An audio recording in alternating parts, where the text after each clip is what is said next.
Okay, hello everyone, and welcome to Phillips Mill Art Talk. I'm your host, Laura Womack, and with me is executive producer Jen McHugh.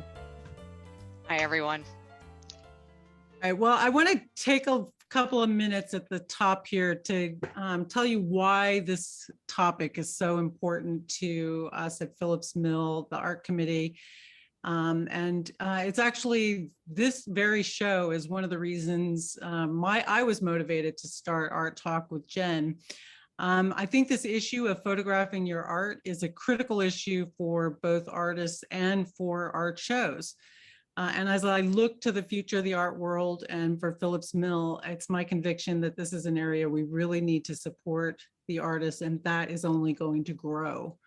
I'd like to tell you a little bit about our experience with the Phillips Mill Art Committee's experience last year when we went online due to the pandemic. We worked very hard, as did all the shows, to help our artists understand our new process to support the online show, which was the only show we had last year. We did a lot of calls to artists to explain that we were online, where to find us. We talked a lot of artists through the process of submitting, which was new for us to be online.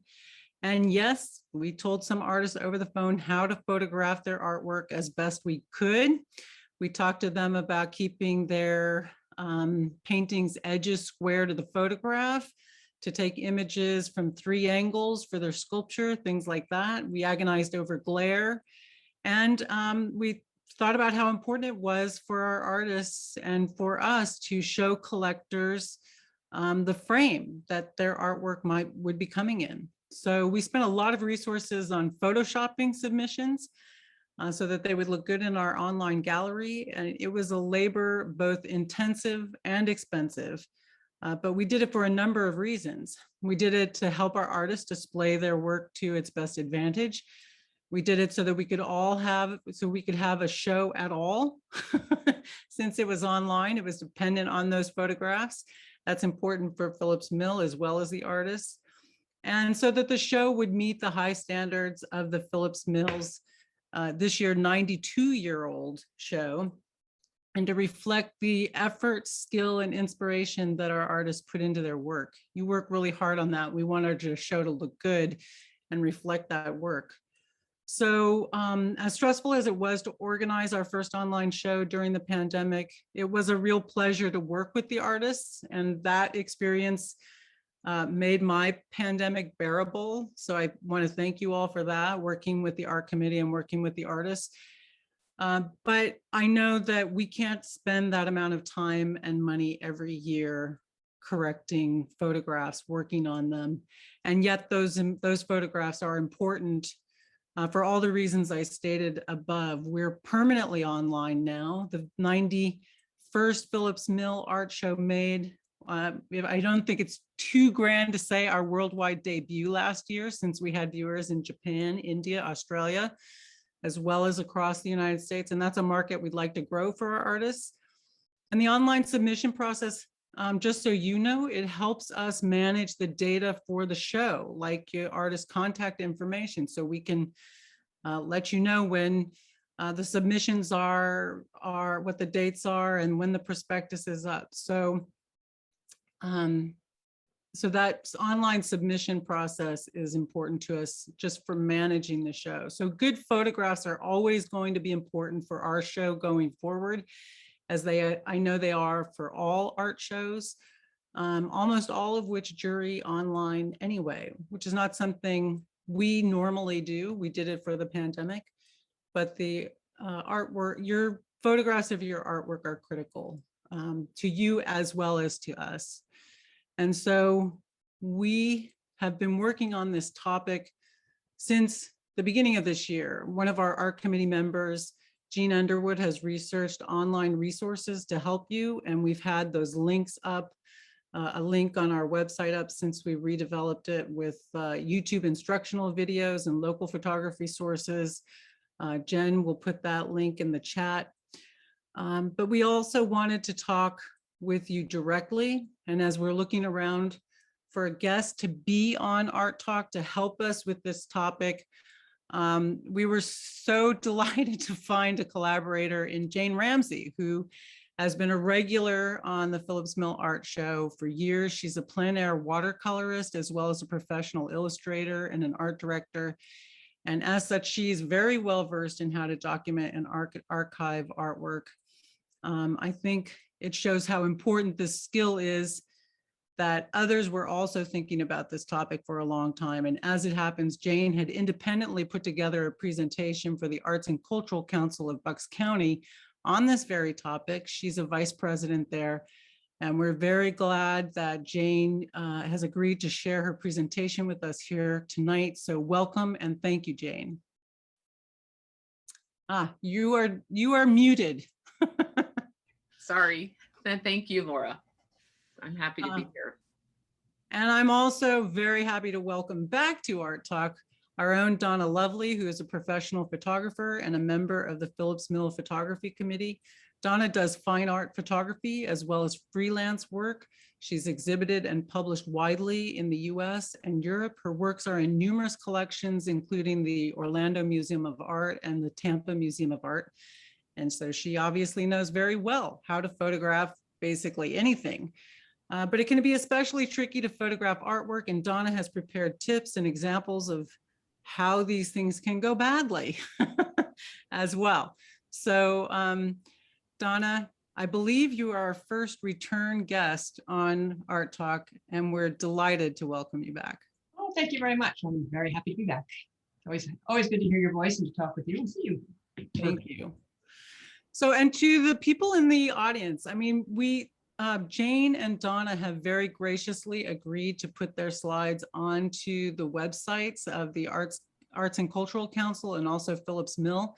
So we're going to go through these slides and talk about them, but their generosity allows us the luxury tonight to put an emphasis on your questions. So please include write your questions into the Q&A, and we'll take those as we go along. And I'm going to put an emphasis on getting to those. I think we already maybe have some, but we've got some information from Jen in the chat. So put those in the Q&A. Jen has information in the chat. We'll get back to the Q&A for those. And also, since it's a little bit technical tonight, Jen has sorted out, we can use your voice to ask the question. So if it gets a little bit technical for writing in, you can ask the question yourself directly. Just write into the Q&A that you have a question for us, and we'll let you voice it yourself. So, okay, that's a very long introduction, but I just want everybody to realize from our perspective as a show presenter, how important these photographs are to us to support you and to make a decent show. Jane, you all just put up a show. Are you with me on this one? Absolutely, absolutely. And Donna, I know, yeah, sorry. Oh, no, go ahead, go ahead. I was gonna say, and Donna, your work is photography, so obviously you recognize how important photography is. I'd like to jump a little bit ahead to start off because I think it's Jane's slide, number 35, is a perfect example of the sort of issues we had when we received submissions last year. And so I'd just like to talk a little bit about what some of the issues are in this example. I think we can see some of them right off the top. Jane, this is your slide. If you want to. It is. Do you want me to talk about it? Yes, please. Yeah, so starting from left to right, obviously you should not have any hint of the room environment when you're presenting your artwork for online shows. It's distracting, first of all, for your artwork, and it's distracting for the juror who's looking at your artwork to judge. So that's number one example. And number two is, looking for better lighting, more even lighting across that framed art. It's just not popping. Number three, the way the lights are set up, there's this real shadow that's happening from the top of the frame onto the painting. And even on the little lip inside the painting, there's another shadow that's happening. Again, really distracting. And then the one on the far right, there's not even lighting across the whole frame. There's a glare that's right in the center. And it's just, again, distracting. So it's really important the lighting's really important. The other thing too that number one demonstrates is the angle of the camera to the art. You know, the art is distorted, it's sloped, it's not squared up, and it really needs, your artwork really needs to be squared up and perpendicular and straight and have no distortion when you're trying to present it. Yeah, so I think it's interesting. We saw all of this. And I have to give kudos to the art committee member, Kathy Jankowskis, who's a professional graphic artist and a web developer who was so critical to our show last year for doing a lot of free Photoshop work to correct some of these issues that we can. We understand that these are difficult challenges for artists. But hopefully after tonight and maybe with some more time to study the slides, we won't have such an issue. One question I think is kind of an underlying question too. I found it so interesting and a little bit surprising that, you know, our submitters, our artists are all visual artists. And so it was just such a surprise to see maybe the off square photos come in. And I think that you know, people are working so hard on developing their skills and learning to see and then communicate what they see. That was a surprise for me. And I think, Donna, photographs are such a different way of viewing the world. I think that's like it's a mindset. It's a way of thinking and seeing that's different than being a painter or a sculptor. What do you think? Well, certainly. I mean, I see things like through my camera. You know, I'm always looking for a photo op. And so it's looking to see how things are framed or what angles or how the light. And when you're doing a painting, you can create the light, you can change it. Or if you're, you know, Jane's case, she tries to capture it right as she sees it. But in other cases, you can manipulate the light. With photography, if you're doing nature and you're out there, you've got to work with what you've got. So you really have to look at the light. You really have to look at everything because it's all in there. So like in a painting or in a drawing, you can maybe not have that telephone pole coming out of that person's head. When I'm taking a picture of somebody, I've got to make sure that there's not a tree coming out from behind their ears or, you know, that kind of thing. Because I think we often don't see all the details. We just kind of like, you focus on the main subject, but maybe not on the entire image. And that's, I think maybe what's happening with some of the artists is they see their picture, their painting, and they don't realize, oh, there's a chair in the background, or there's the pillow's in the way, or there is this glare. Or, you know, I think sometimes they don't see it because they're so focused on their work to a certain extent, is maybe how that's happening. But I think with these slides that we're going to go through and the PDF that people can download, they'll really help them be able to get the technical part of it down to set up their work to be at its best advantage and make it, you know, it's not super complicated, but it's precise. You've got to have things level. You have to have things not super wide angles, so you get the distortion. And then you've got to look at what the camera is seeing. Not what you're seeing, but what the camera is seeing. And that's I think the key.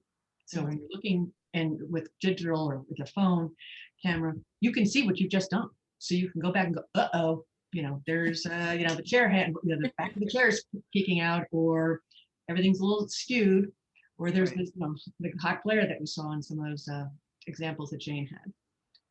So, okay, so and you touched on a point that I think is important to underscore here, which is that this is a skill that's learnable. And if you can, if you're a photographer, a sculptor, a painter, these are things you can do. It's just a matter of learning how. We're gonna work on that tonight. So we do have some questions already, and I promise we'll emphasize those. So we're gonna go right to them. Jen, what's up first? We have another Donna who's got a question. This is just a pretty general question from Donna, but how do you take photos of pictures that are under glass? And that one we had a lot of issues with. Thanks, Donna. That's a critical one. Who wants to field that one? Right. Well, the one thing is, if you can do it and try to remember, photograph it before it gets under glass. That's obviously the obvious, easy answer. Try to do it beforehand because glass is a bear. If it's too late and it's sealed and you don't want to take it apart and you're showing the frame and all of that, you need to really be cognizant of your background behind you.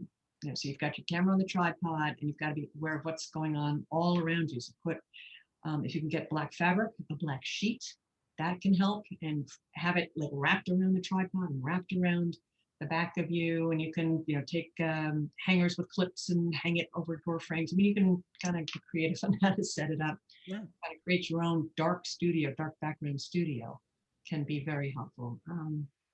It's very tricky, but the best thing is shoot it before it gets there, before it gets beyond. So now we do require in the framed competition, we require a picture with a frame because we need the collectors to be able to see what it looks like framed. And so that's a requirement. But this year we've added that you can include an additional one that has glare to deal with that problem. But Jane, you're a watercolorist. We can see the framed with glass work behind you. How do you work with that? I shoot the painting before I take it to the framer. And then if I need to show it in the frame, I either take a photograph of the frame in the mat and Photoshop it, put my scan of the painting into the photograph that I took of just the mat board and the frame. If you can't do that, work with your framer and ask, hey, can I come and take a picture of it in the frame before you put the glass in? Because it's a competition piece. It's important. And most framers will work with you on that, or if you're doing it for yourself at home and you're framing your own work, then stop and take a picture of it alone, then take a picture of it, with the mat and the frame, and then take it apart, put the glass in and be done. But it's really tricky to shoot behind glass. When we're all in a jam there. I mean, we're trying to work with artists as much as we can. So I appreciate those tips from both of you. Okay, Jen, let's go to Nancy. She has a question. What is that? So Nancy no longer has her DSLR camera. She uses her iPhone XR camera on portrait setting with natural light. Any suggestions for taking art photos? Well, there is a wonderful resource in the PDF of software that you can download for your smartphone that makes it a far better camera for taking photos with your smartphone. And the technology has changed so much on the smartphones, right? Like a couple of years ago, we'd be like, ugh, never going to get a good shot. And now you can. So there is we mentioned two softwares that you can download. They're not expensive, where it actually becomes your camera app on a smartphone, and you can really control lighting and focus. And then the other one lets you crop, adjust, fix a warp, all kinds of retouching things from your smartphone. Right. And there are also links to videos, YouTube videos, where you can watch it being demonstrated, which is really helpful because you can see it being done. That's right. And one quick tip for just helping with color balance, you're trying to use the white balance option on ideally on your camera phone or on your regular camera or in your software afterwards. And you can be auto white balance, or you can pick a gray, and it'll come up, and that will whiten your whites and make your colors more pure, and make it more realistic. So, so just one follow-up on that. I don't necessarily trust the white balance on I have an iPhone and it's got a pretty highly rated camera, but sometimes I feel like it's not that reliable. You can override that, I'm sure, if I looked around with it. Yeah. Okay, well, the questions are coming in. I'm sure we're going to get to those slides, but because those are available online, then we are going to emphasize the questions. And I do see there's a question about white balance here, Jen, from our own Terry Epstein. Yes, Donna. Terry wants us to know how you can explain what the white balance is. Well, light has color. So if there's a whole range that's called Kelvin temperature, and I can get very technical, but I'll keep it somewhat more explanatory. You basically want to have your colors true, and the color in the light will dictate that. And if you can find what they call 18% gray, but just a very pale gray tone or something close to it in your image, and click on that if you're in Photoshop or if you're in Lightroom or in some of these other programs, that will set the color range, and it will change the color temperature of your picture. So if you've ever seen a picture and it's turned out, it's kind of on the green side, or it's too warm and it's too yellow, you want to get your whites pure. And so using your color balance and your color temperature will help you get that versus, you can do saturation, but color balance is going to be your best first way to go about that. I hope that helps. That's great. Okay, and next up, Jen, who we're going to kick through these questions, and then we might be doing a tour of the slides. And they're great slides, by the way. Both of you shared some really great. I learned a lot just going through them, and I want to spend some time with them myself. So we will at least get a tour of those. But since we have you live here, I really appreciate you answering the questions. What do we have, Jen? John has a comment. He said, I don't think it's a good idea to photograph artwork in a frame. It casts a shadow and can detract from the artwork depending on the frame. And I know, Laura, you already addressed that with respect to the Phillips Mill, but I don't know if Jane or Donna have participated in other shows that don't require the frame. I would say probably 75 to 80% of the time they don't require a photo of the frame. But the ones that do require it are doing exactly what you're doing, in that we're allowed to have another image that shows the art by itself, purely the art for the collector to look at. I do think there are times where the collectors are interested in what the frame, how the art is framed. How does it look in the frame? Is it something I want? I know we all say, yeah, well, they could just go buy another frame if they don't like it, but there are times where they want to know it. And so there are shows that do ask for that. So, and I will say, just from my personal experience as a collector, and I'm not a big collector, but in our own show, there was a piece of work that I liked quite a bit, but I didn't like the frame, and the frame is expensive. So I did buy something by the same artist that wasn't framed. So the frame, for a lot of people who are purchasing artwork, it is an important consideration. And one thing that's great about our show is that we do sell. It is not merely a museum experience. We sell a lot of artwork. So Donna, I know there are solutions to the shadow of the frame. What can they do? Well, it's basically having your lights. Ideally, you have two lights, ideally in umbrellas, coming at 45-degree angles on either side of the camera. So that's basically, they're offsetting the shadows, and you want them parallel at the same height as the artwork. And in the PDF that downloads slides, there's actually set up pictures so people can see what I'm talking about. But you're basically trying to, there you go. So if you look at the bottom picture, you can see the two umbrellas, and they're at 45-degree angles to the artwork, and that helps counterbalance the shadow effect. And you'd have to play with the distance of the umbrellas to the artwork so that they're not overpowering the artwork, and they could be too hot, too bright. So you may have to just back them out. But you want them equidistant from the picture and from each other, so that it's completely balanced. Okay, good. And we've got a comment. Jim likes your answer about the glass, adding the glass after you take the frame shot, and the glass will never be correct. He's right about that. Thanks, Jim. And Jen, we have one more question right now before we go to the slideshow. So let's work on that one.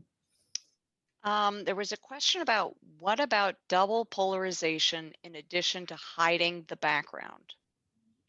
I think this was maybe with respect to the glass.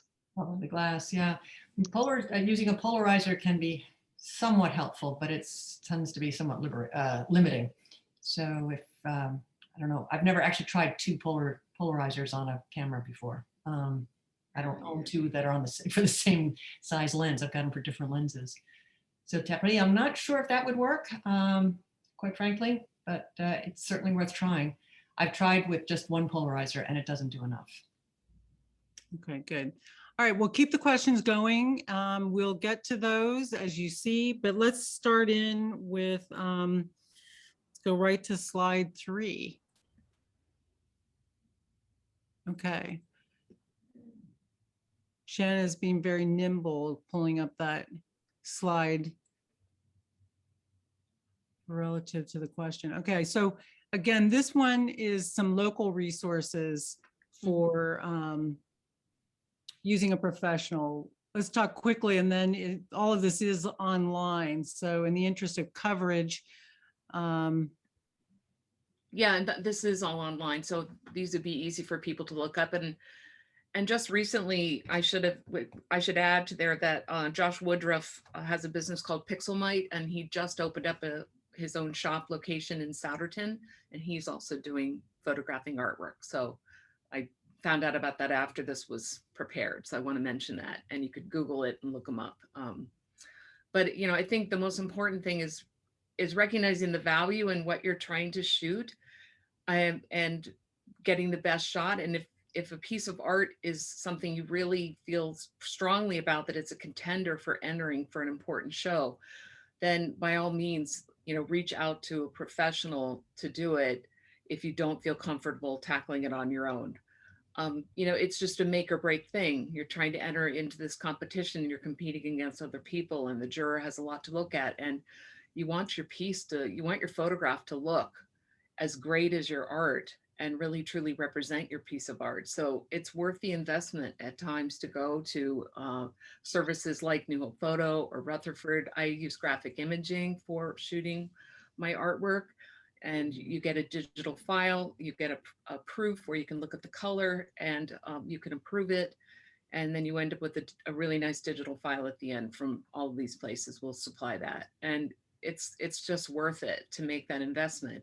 Do I shoot every single drawing I do or painting I do in this mannerism? No, because, you know, I would go broke. But I do make a point to do that to pieces that I feel are important or worth it, and that I might want to enter down the road, or to have on my website, you know, to look better, or to send out in a direct mail piece, or promote myself. It's important. okay, next slide. If you're not familiar with, and the link is, we have the links and the resources for you, but this is James Gurney, who has a wonderful art blog. If you don't follow him, you should. He's wonderful, but he shows you about how to take photos outside for your art. And that is often what I do personally. For me, I find that I have really good success shooting my photos outside. I have like white vinyl siding on the side of the porch, and it just like reflects the light. And if I do it on an overcast day, I have a special spot where I put it, and I know that it'll work. It works out really well. In this case, he's showing an example like Donna was talking about, with a piece of whiteboard reflecting light back into your art.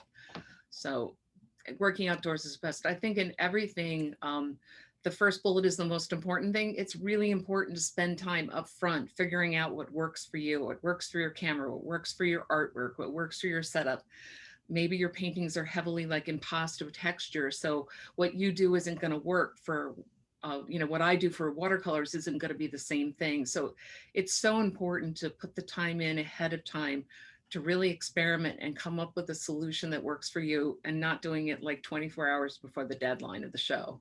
It's really a practice, like Donna was saying. It's a skill, and you have to practice at it and make that commitment to spend the time to learn how to do it and have it work. Okay, while Jen goes into the next slide, we've got some continuing discussion on the polarization. I'll read that while she's working on it on the slide. So John says you can add a polarizing filter to your lights, and Thierry says no, all auction, and I think, I'm not sure what the no is in regards to, but all auction houses use double polarization. If the art is under glass, we're talking about polarizing the light and using a polarizer. What do you think, Donna? I've not been using it, so I can't say that I'm an expert at that part, so I apologize. It sounds like we're getting pretty technical there, and so that's some advanced work, but kudos to you all. All right, Jen, let's see that next slide. As I think here, and again, we have a lot of— Yeah, we can breeze through these, and you guys can spend it. I don't want to take away from question and answer. I agree. So this is all in the PDF. You can do the download the PDF. You can go to these links, and you know, you'll be in business. You can read about the software. Yeah, so that's the 3 slides there on the cell Yep. phone. I think it's an important point and I appreciate this because I will tell you that for my weaving and my yarns, I tried a bunch of different things. As you said, Jane, I agree that trying and seeing what works for you. I like the outside pictures, but I just couldn't, it wasn't consistent enough and it wasn't reliable enough to have especially this summer, to have a clear day where you had shade but no rain. And so I ended up getting a light kit in my basement. And I have a nice camera, but I'll use like a light kit with my cell phone. And I'm pretty pleased with the results. So, okay, sorry, Jen, for the distraction there. That was a nice image, a slide of how you set it up. So let's go to that.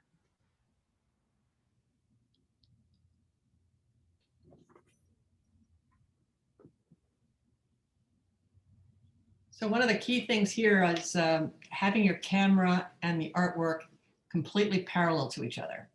That's one of the biggest things that happens is the camera may be tilted, or the artwork is tilted one in the opposite direction. They need to be completely parallel. So if the camera, it can be straight up and down. The lens is perpendicular to the ground. The artwork needs to be perpendicular to the ground. And then you don't get that keystoning and distortion effect. And as you can see here, also the camera on the top picture, whoop, just lost it. The camera lens should be right in the center of the artwork. And we already talked about the lights. So here's some other ones, and if it's too close, as you can see in the bottom picture, it's going to get that warped look to it. And if it's not at the right height, it'll also get that keystoning effect on the picture on the left.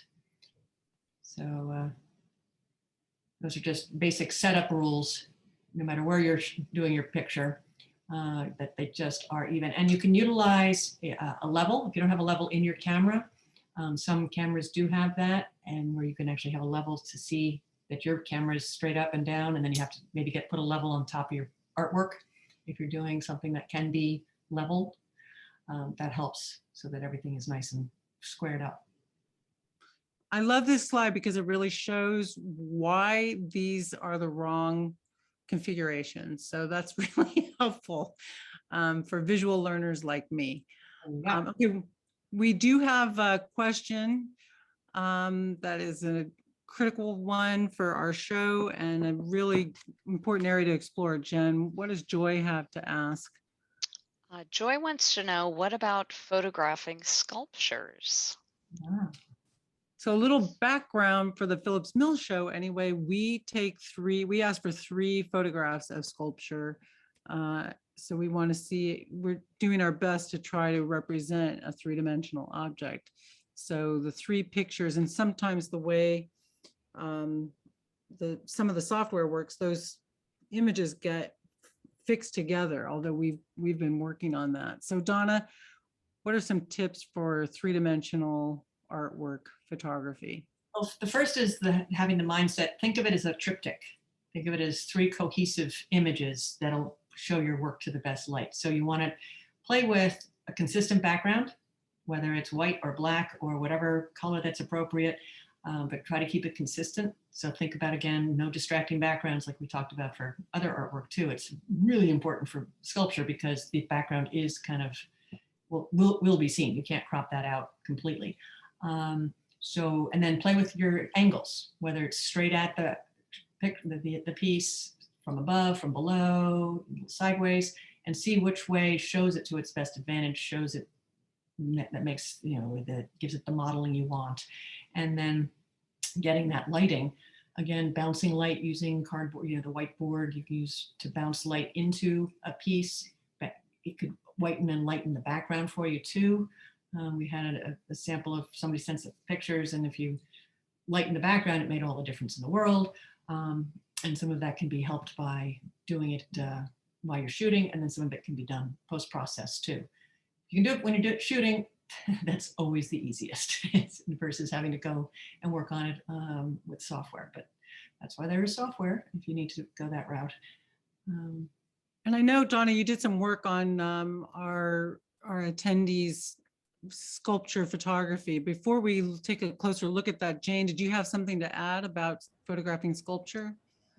The only thing I was going to add, and we can maybe show it in the example of the photos that she had sent, but while it'd be distracting to have a background, say of like a park behind your piece of sculpture, a neutral color like Donna was saying, but even some effect of like a little bit of shadow effect from the sculpture wouldn't really hurt in terms of demonstrating the depth and dimension of the sculpture piece and how it interacts in a space, because it's really hard. You're trying to present this three-dimensional piece on a two-dimensional format to a juror to describe your piece. And part of that description might be, how does it interact within the environment it's in?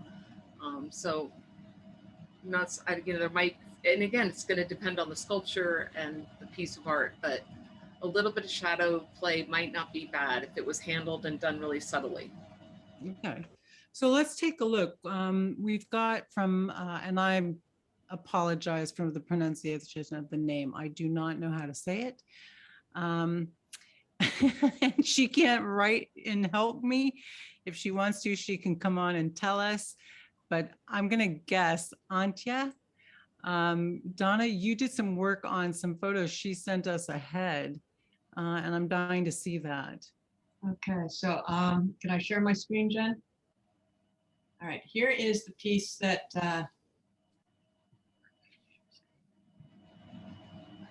so this is a beautiful sculpture, a mobile, and that blue dot is, there we go. The blue dot I just put in there, that's not in the picture. So it looks good, just the background's a little grayed. And so this didn't need a whole lot of work, but I went into Photoshop and I used the bucket tool and I created, let's see if I can get this to work. And dropped in white and created a much cleaner background. I had to then go over the parts that where they're hanging I had to burn those back in because they kind of disappeared with the white bucket. But the white bucket worked out great. It really whitened up the background. She had some others that had more shadowing. It takes more work. I didn't go into a lot of labor there. But I did want to give her one tip that there is her sensor needs to be cleaned. There was one spot in every single picture. So background. Now it disappeared doing this. But do be aware, this is for everybody, be aware of what your camera is capturing. And you can test that by shooting a blank white wall or a blank light wall and blowing it up big and then looking to see if you have any spots and any dust marks.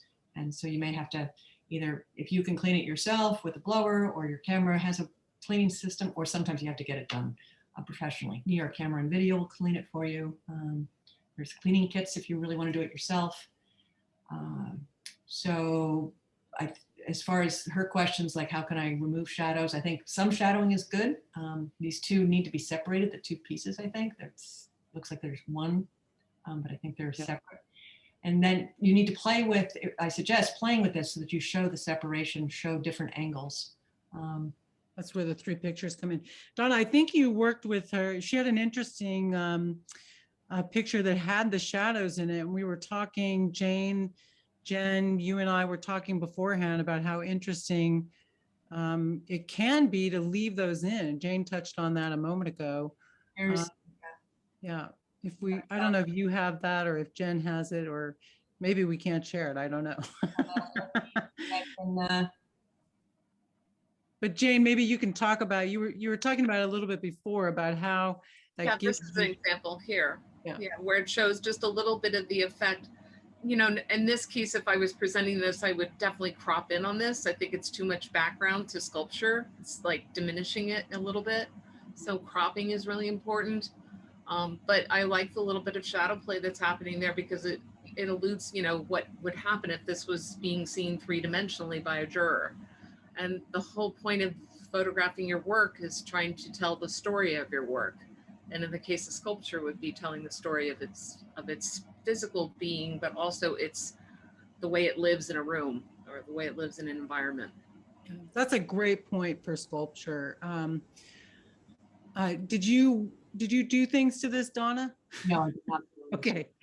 All right. Well, I want to thank Antje for. Yes, thank you for sharing those ahead of time. That's right. And Jen, I think she had a follow-up question. Is that right?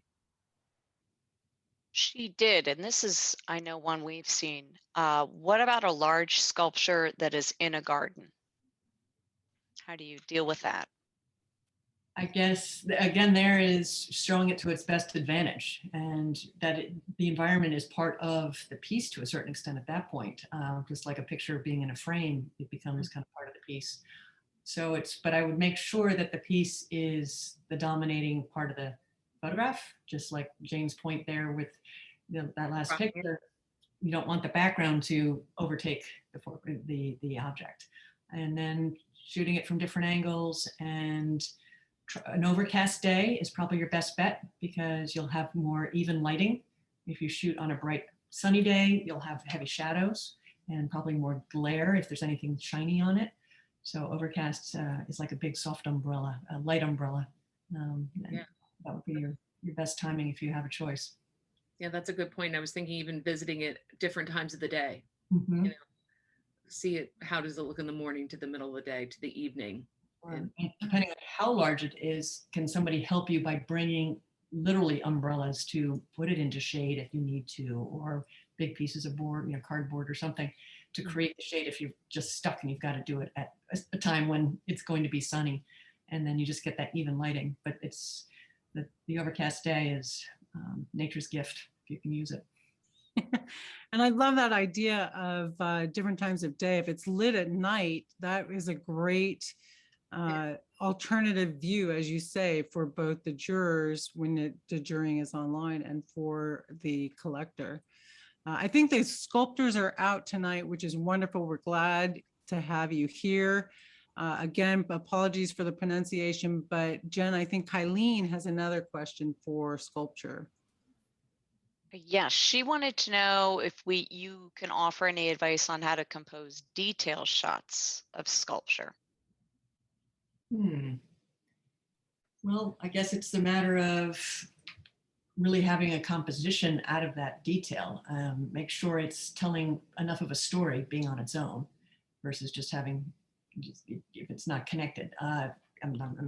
This is kind of a challenge, I guess. Yeah, not a detail shot for the sake of detail, but right. It's really got to be important and describing why you're using one of your 3 pictures to have a detailed shot for, in this particular case, for the Phillips Mill show, because you're only getting 3 pictures. You want to make sure you're really showing your piece completely. So the detailed shot may be for perhaps another reason, but you want to make sure, and you get the modeling and get your lighting. And if you're doing just a detail, you can actually play with your lighting even more, and you can focus with it and take little lights, kind of like one of these things. I got one of these gooseneck lights, and you could play with that and bounce it off things or shoot it into an umbrella and create your own umbrella and create your own lighting effect to make it more dramatic or to show the detail, the dimension to it more often. Jane, do you have anything else to add? And no, exactly that. I think again, it's experimenting and playing around with it. Yeah. Okay, so I think let's go forward now to slide 12. Trying to go from my notes here. And again, any questions, we're happy to take those as we go forward, because I think at this point, we're basically touring it. Yeah, because we're losing time. We're using up that time, which is totally fine. All of the information is online for this. Let's see. And we want to support you and get your specific questions as much as we can. So I had a reason for this. I'm trying to read my notes quickly, but I think there are just some really great specific points here, Donna. I'm not going to go into this too much on the technical aspects of this. And let's see. So Jen, let's go forward to 13. Sorry about that. Some of that we dealt with. And there's just more specifics there that go into more detail from the pictures from before. And Jane, I wanted to visit this slide because you mentioned no second chances. And I think that's such an important message. Again, why all of this is so important to artists and to shows. It really is. And there are no second chances, and you don't get to get in front of a juror again. And, kudos to Phillips Mill and other nonprofit organizations like Arts and Cultural Council. Well, we do take photos and fix them to get them in our show, but I participate in other shows where that would never happen. If the photo doesn't look good, it's immediately it's immediately eliminated. So you don't want to be eliminated. And, sometimes maybe ask yourself, well, I didn't get into that show. And you got to ask yourself, well, did I put my best foot forward? Was it really the best shot of my artwork that I did? So spend the time to practice and make it as important as it is that when in the phase of when you created the art. Like I always say, like you should put as much time and effort into the photographing of your artwork as you do into the creation of your artwork. It's just as important. Great. Yeah, and that's certainly, again, the resources it takes to work on these photographs for the show is just not possible anywhere. I know you feel this as well, Jane and Donna. We're doing 2 shows this year. We're doing the online and we're doing the on-site. So that's all that much more work. So Exactly. yeah. So okay. Throw in something, Laura. Yeah. Little technical point. When you're entering a show and there's a max size for your image and a minimum size, ideally use up the max size, because you never know what size screen they're going to be seeing your image on. So if you're allowed to have an 8 megabyte image, do it. Don't go with the smallest one, because it could end up looking really dinky on a bigger screen, and the resolution is going to go down too. So That's a really good point. Yeah, it is a great point. And we actually, we had problems this last year with images that were too small. People sent us small images, and we're asking for a minimum of 1,500 pixels on a side, which is, I mean, that's not huge, but we were getting, I think a lot of people are used to, for their websites, putting 800 on a side as their largest. So, and we can take up to 8 megabytes. So I think, which I don't think you're going to send us. So effectively, there's no upper limit. And, the lower limit, we want something with higher resolution so that we can, have a good image for you. All right, so we're going to skip ahead a little bit here. We've got some great information from Jane on putting together a database on your artwork, which I think is so critical, and organizing that is a great record keeping. All of that is in the slideshow, and that will be online. We've got another question. After that, we're going to go to, now you've got your photograph, you've got to do the resizing and the resolution, which Donna was talking about there. But first we'll take this question. Antya has a question. You did great work with her photograph, Donna. So now we need some details on that. Jen, what does she want to know? She was asking about white bucket on Photoshop. She doesn't have Photoshop. Can I get some of those features on the free software? I don't use the free software, so I'd have to probably check to see if they have something like that. But the white bucket was basically just adding white to the background. There was a way to do that. I think Snapseed might have something similar to that. Jane, have you ever used anything like that? Snapseed, you can control lightening up the background with levels and curves and white balance. And I don't know either, because I use the full-blown professional Photoshop. But the white bucket is literally a tool. So if you have the cheaper version, just look for that tool that looks like a little bucket. And you basically are sampling white and filling the bucket, so to speak. And then the bucket pours it into that background. And in the case of the sculpture, that was easy to do because she had pretty much just a plain background behind it. That would not be so easy to do if the background had been wallpaper and other room elements. That would not have happened. Right. So. Okay, and Jen adds in that Canva Pro has a remove background. So okay, there you go. And that one of my questions was, I really do not want to become an IT person. I've worked hard at, keeping my skills reasonably up, and I'm not IT phobic, but it's very time consuming. Do I have to learn Photoshop? Can I do something else? Is Canva or Snap, whatever? Snapseed, Canva, I mean, those are things you can use, and it's just kind of always work on a copy of your picture. Oh, this is something else, and it's, I think, in the slide notes too. Whenever you're working on an image that's a JPEG, keep an original and work on a copy of a JPEG, and then save a copy of that. because every time you save it, you start to get some degradation. So Yes. you don't want to keep working it and going on and stuff. So work from a copy. And then, but play with it on Snapseed and play with the different functions. There's the toolbar and stuff, and you can see right there in front of you. That's the nice thing. You can see what's happening, what it's creating. Okay. Yeah, I think it's such a personal thing. It really comes down to how much time you have, how much time you can devote to get to learning the craft and getting better, and how much time you want to spend doing it. And if you find that it's overwhelming and too much, then figure out, well, what could you hire out? What could you send to be professionally done, and what things could you learn to do on your own and be happy with just that. But it's such a personal, because everyone's different. Everyone has different levels of output, production of work, how many new pieces they are doing that need to be photographed. Right. And I will say that, and this is maybe true in other places, I'm sure it's true in other places as well. Bucks County Community Colleges has some great online classes that you can take that are not that expensive for Photoshop, which is my plan, and some of these others like WordPress, etc. So, okay, Jen, slide 21, please. We're gonna get there. Here we go. We've got your desktop, Jen. And it's a beautiful. Sorry, I was all ready and I apparently We went off. sent the wrong. You can see how crazy my desktop is then. No Okay, problem. here we That's all go.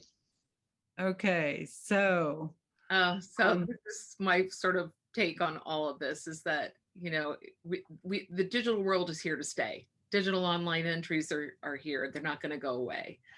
And so and marketing ourselves digitally, on social media and in e-blast to clients and things, you just really have to embrace it and figure out how you're going to get better at it. If you're serious about being a professional artist and making a living selling your artwork. and I will say that I've been learning WordPress, and it was frustrating to start, but it is doable, and it feels great when you're able to do stuff. So so there's that reward. Okay, and I think next up, in the next slide, we're looking at resolution basics. So I think that's a nice technical, and it's so helpful, these sorting this out for people like me who hear these things and I'm not really sure what people are talking about. So yeah, like the PPI and the DPI is always confusing for people. And in the print world, we operate in dots per inch because the printing press and screening process of printing works in dots. And in the digital world, it works in pixels. So it's pixels per inch. But the greatest analogy I can give you is if I give you a tiny little 1-inch canvas and I say you've got 72 dabs of paint to describe a sunflower, and then I say, now you have 300 dabs of paint to describe a sunflower. Obviously, the one that you had 300 dabs to do is going to be more detailed and more intense and sharper. So that if you think of it like that. So, and the other important thing to understand is that in the digital world on our computer screens, the computer screen can only really represent 72 DPI. So you can throw at it a 600 DPI image and all you're doing is slowing it down. Now the software in the background is having to smush or reinterpolate the file so it displays properly on the monitor at 72 DPI. So that oftentimes is a detriment because it slows the image down. It slows the display of it down because the software is having to work harder. So it's really important to follow the resolution requests for online submissions and for also just website structure, putting together your website or posting something on social media. okay, great. And that's really helpful. And next up, we've got files, kinds of files. Yeah, file types. And I have to like enlarge that for my eyes. So, and again, this is displaying it, just you guys can read through all of it later on, but you'll understand like that a JPEG, that's the most common thing. That's the most common way you're going to be asked for images to be shared. And again, what Donna said, so important. Don't keep doing a save as of the same image and playing around and recropping it because it's gonna look horrible about the 10th generation. There won't be much there.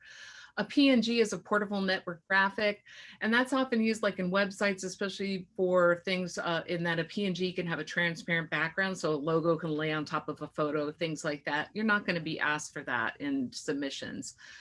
TIFF is a really high resolution. It's a tagged image file. So it's a very large raster file and it never loses quality. And if you get a professional scan done of your work, like from graphic imaging, you will be given a TIFF file as the final file. And then from that, I do a save as and make it a JPEG file and then work with that. PDF is, we're all familiar with that, a portable document format. PDFs are not good for like sending your images to be looked at for jurying. They can't you can't post a PDF on social media and have it, you know, be the image there. It won't work. And the last one is a sort of a new one that Apple has done, and you'll might see it on your iPhone when you download the file. It has the .heic after it. And that is just a new type of file that Apple's created to really condense the files. They take up less room on our iPhones and our smartphones. Any image management, Canva, Photoshop, any software, or not software, but any image software will be able to open it up and do a save as to a JPEG. So even on your Mac, like in Preview or whatever, you can export it as a JPEG. Okay, great. And the art show, we're using Smarter Entry, which is what the photo committee set up when they went online. We take JPEG, the TIFFs, PNGs. Okay. I don't think we want a PDF. So just so people know. And let's go forward to slide 26 and 27. I think we talk about resizing there. And while Jen is pulling that up, I just want to say there's also, we're skipping over one that talks about social media and the sizes for social media, which is really helpful, Jane. We're all doing social media now, or probably should be, although I don't like that word. So that's, I personally appreciate that. Oh, great. Yeah, it's a nice little guide, and it'll help you like keep things in mind when you're putting a photo up. Right. So there's a lot of free, if you don't have Photoshop and you and don't even have the freer one, there are lots of free online sources where you can go online and upload a JPEG, and you can crop it, you can resize it, you can alter it, and it's free, and then you download it to your computer and save it. So Pixlr was one, that's one that's in the JPEG, in the PDF document. There's also Canva. So there's a lot of free ones. And the great thing about those is if you search YouTube, there's tons of YouTube, tutorials where people have posted how they've done things. So, Google's a great search engine, and put in your question and you can pretty much Google it and see it demonstrated like in Canva or another program. Okay. All right. While you advance to the next slide, Jen, I'm just going to say this is the last call for questions. We're going to recapture the 5 minutes that we started late. So we've just got a couple more minutes and so many more slides that Donna and Jane have put together. So if you want to ask their opinions about something, now is the time to do it. All right, what do we have here? It's a good wrap up thing to, we've talked about it already, like making that commitment to learn how to work with file sizes. And if you don't know, reach out and ask for help. Find someone that does know, someone that works in the graphic field or whatever, and ask them. But look for online sources. Like we said, there's a lot of free ones. It's just so important to know that the one size, does not fit all. It's really when they are asking in a juried submission for a specific size, you really need to prepare it that size. And there's a reason they're asking for it, because it needs to work within their software of the jurying process and also building the website for that show. And then again, just, really just give yourself the lead time to learn and build your confidence. Don't wait for the last minute. It's so easy to do. We're all so busy. I think sometimes that's how the photos end up like not being good for submission, because we're rushing and we just quicker trying to take the photo, and then we look at it, we go, yeah, that's my painting. Yep, that's the one I want to submit, but we're not even like looking at the background or if it was tipped or distorted. It's so easy to just pass that by when you're rushed and when your focus is on just trying to get in that entry before the deadline. And you actually just made another good point. Everybody should have somebody else look at their work before it goes, the photo of their work before it goes, because they'll see it with fresh eyes and maybe pick up something that we would overlook. Absolutely. That's great. It's like hard to edit your own work when you're Mhm. writing or doing other things. So just have another set of eyes or two, whether it's somebody in your house or you send it to a friend saying, "Can you just let me know how this looks." And Great tip. All right, and then the last technical thing we'll get to is slide 29. It talks about labeling your work. And Jane, you talk about that Oh, being, this is just like, this Yeah. is so important for every artist. And I see this so much. I see this, you know, as my role on the board of Arts and Cultural Council, and also in working in other shows that I've worked on. It's just, you know, not labeling your image and attaching it in an email and sending it out. It's just like selling a painting to a new collector, and you packaged it and gave it to them, and, you know, gave it to the mail house to ship, and you never put a return address on it. So a year from now, they're in their living room and they can't remember the artist, and they don't know, well, I think this is the artist that did this painting. I don't know what he or she does anymore. So just don't send a digital file out into the world with the automatic labels that your camera program gives, you know, because it's so important for SEO, for search engine optimization, and Google, and people finding your work online. But it's also really important for the volunteers that are working on the show. And you know, they get an image file and all of a sudden it's lost. You know, they're trying to decide, wait a minute, who did this belong to? And when it has your name and your title and the things they're asking for, it's golden. And, you know, again, it's ownership, it's your work. So you know, you would never send a painting out unsigned. So Right. don't send your file out unlabeled. That's a great point. Jen, if you would pull up slide 42 and hold there for a second, I'm going to read a couple of comments and then we'll wrap it up. One, Jim is a big fan of Photoshop and he uses TIFF, so some votes there for that. Maybe I'll take the Bucks County Community College class. And then Eva has a suggestion that there are photo clubs throughout the local area to join, and she's found them friendly and very willing to help, which is nice. There's a big plug for photographers there. And then Jen, if we can just look at slide 42, I want to make this point and brag a little bit about Jen.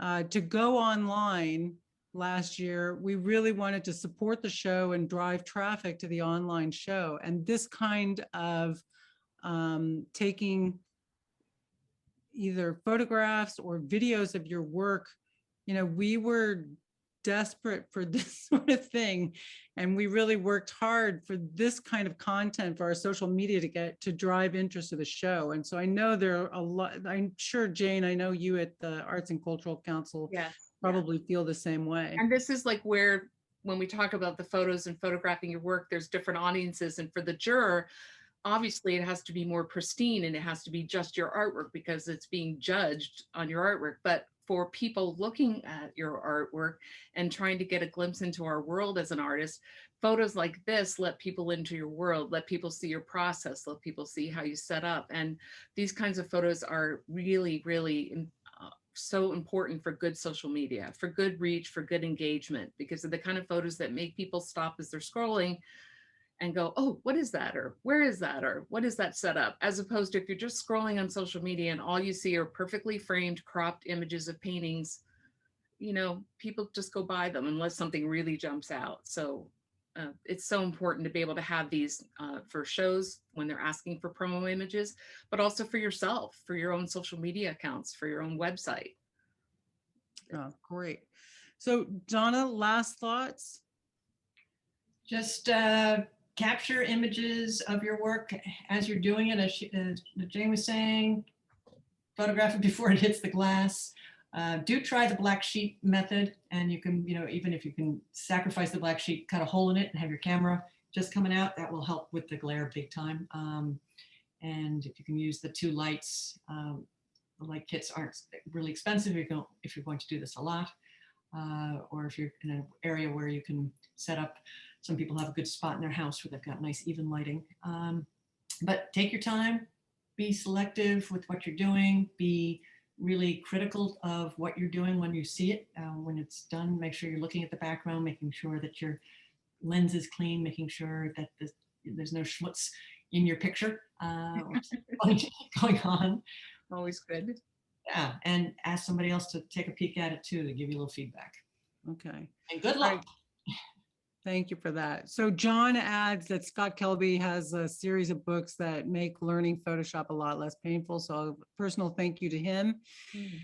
And whew, that was a breathless run through, there are 40 plus slides available to people.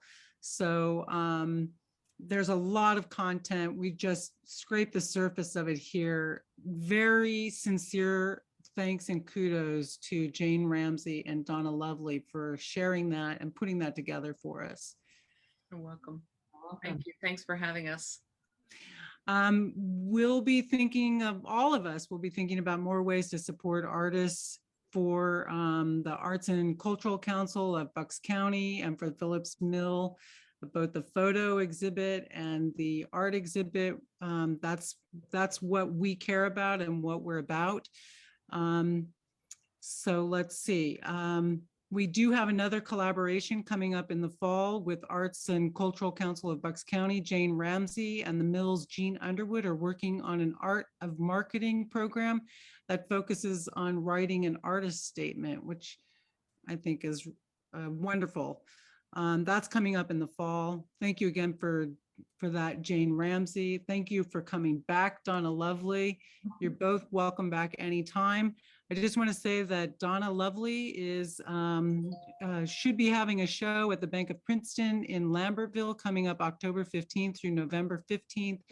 Jane Ramsey has a show coming up at the traditional artists at the Conservatory, October 22 to 24, and in the current show at Exhibit B Gallery in Souderton. So go check this out. Yeah, both great artists in their own right. And next up on Art Talk is Sean Campbell on the 25th at 5 p.m. She does fabulous sculptures of fae, sometimes forest creatures. I'm really excited to talk to her about that. So sculptures, something for you. Thank you, Jen McHugh, our executive producer.